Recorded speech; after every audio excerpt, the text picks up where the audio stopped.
ચલો તો આજે આપણે બનાવીએ ડિલિશિયસ પાસ્તાને આપણે બોઇલ કરી લઈશું. સૌથી પહેલાં પાસ્તાને મસ્ત રીતે બોઇલ કરી દેવાનું. ઓવરકુક નહીં થવા દેવાનું. ઓવરકુક હશે તો મજા નહીં આવે પાસ્તા. આ બાજુ આપણો સોસ તૈયાર થાય છે. લસણ લીધું છે, ટામેટાં લીધા છે, એને ફ્રાય કરીશું. પછી આપણે મિક્સચરમાં એને ગ્રાઇન્ડ કરી લઈશું. એટલે આપણું એક પાસ્તા સોસ રેડી થઈ જશે, હોમમેડ પાસ્તા સોસ. હવે ટામેટામાંથી એના છોતરા નીકાળી લેવાના આ રીતે.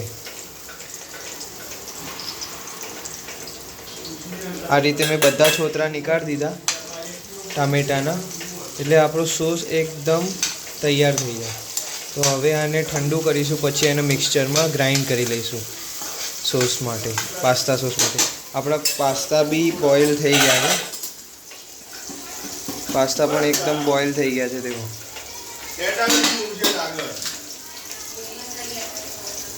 આવા થવા જોઈએ, એકદમ ગરમ ગરમ છે. ઓવરકુક ના થવા જોઈએ પાછા. ઓવરકુક થાય તો પાસ્તામાં ટેસ્ટ નહીં આવે એટલો બધો, ખીચડી થઈ જશે પછી.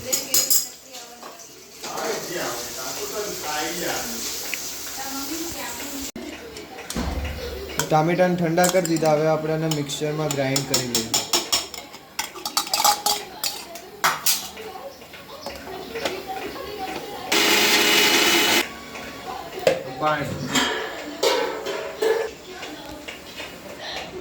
બસ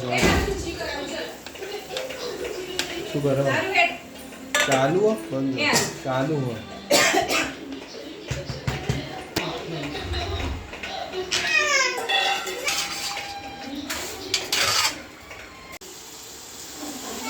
તો આપણે બારીક કાપેલા મરચાં, કેપ્સિકમ, ઓનિયન મિક્સ કરીને આપણે જે પ્યોરી બનાવી હતી પાસ્તા સોસ માટે એ એડ કરી દીધી. હવે એ પ્યોરીને એડ કરીને આપણે થોડું પાણી એડ કરી દઈશું અને એક પરફેક્ટ ગ્રેવી બનાવી દઈશું. પછી આપણે એના અંદર પાસ્તા એડ કરીશું. તો આપણી પરફેક્ટ ગ્રેવી રેડી થઈ ગઈ. હવે એના અંદર આપણે પાસ્તા મસાલો, મેગી મસાલો એડ કરી દેવાનો અને એના પછી આપણે આપણા પાસ્તા એડ કરવાનું સ્ટાર્ટ કરીશું. થોડીક વાર છે હજુ એકદમ પ્યોર ગ્રેવી બનવામાં, પણ એકદમ રેડ સોસ પાસ્તા જેવું આપણે બનાવવાનો ટ્રાય કરીએ છીએ આજે. એકદમ યુનિક ઘરે બનાવેલા યુનિક પાસ્તા. તો મારા હિસાબે રેડી છે આપણી ગ્રેવી. બસ હવે આપણે એના અંદર પાસ્તા એડ કરવાના છે. તો આપણી ગ્રેવી એકદમ પ્યોર ગ્રેવી રેડી છે. દેખો એકદમ આવી ગ્રેવી થઈ જવી જોઈએ પાસ્તા માટે. હવે આની અંદર આપણે પાસ્તા એડ કરીશું.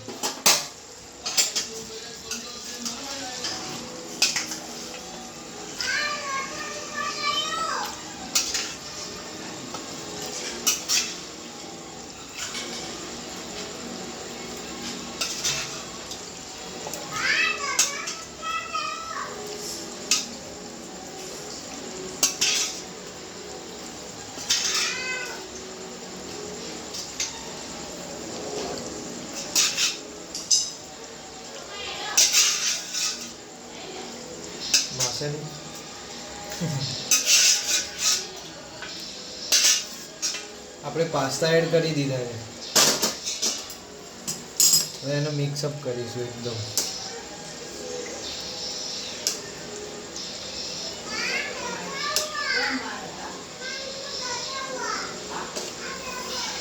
ઉપરથી બતાવવાનું, એકદમ વ્યૂ આવો હોય ને એટલે ઉપર આવી દેવાનું. ઓમ થોડું આમ બસ.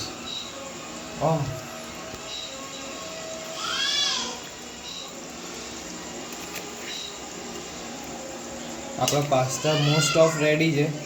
થોડી વાર આની અંદર બેક થવા દઈશું, જેથી બધો મસાલો પાસ્તાની અંદર મિક્સ થઈ જાય. અને ઉપરથી આપણે થોડો મેગી મસાલો અને પાસ્તા મસાલો એડ કરી દેવો પડશે. હવે એકદમ પાસ્તા રેડી છે. આપણે એકદમ સોસી પાસ્તા બનાવ્યા છે આપણે. તો આને થોડી વાર બંધ કરી દઈશું. ઉપર થોડો મસાલો એડ કરીશું.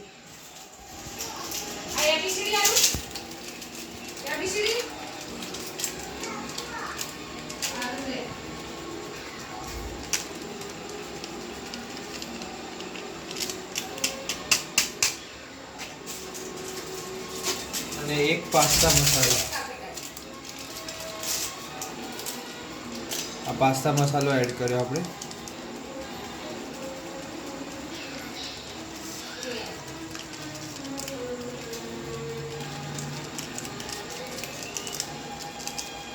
બસ તમને નહીં. અને આને એકવાર ફરીથી આપણે મિક્સ કરી લઈશું. એ રીતે મિક્સ કરવાનું કે આપણા પાસ્તા તૂટી ના જાય. દેખો અમુક આપણા પાસ્તા તૂટી ગયા છે. એવી રીતે મારો પેન નાનો પડે છે તો બી બરાબર છે. તો એ રીતે પાસ્તાને બનાવવાનું કે પાસ્તા તૂટી ના જાય અને ખાવાની મજા આવે. હવે પાસ્તાને આપણે થોડી વાર ઢાંકી દઈશું.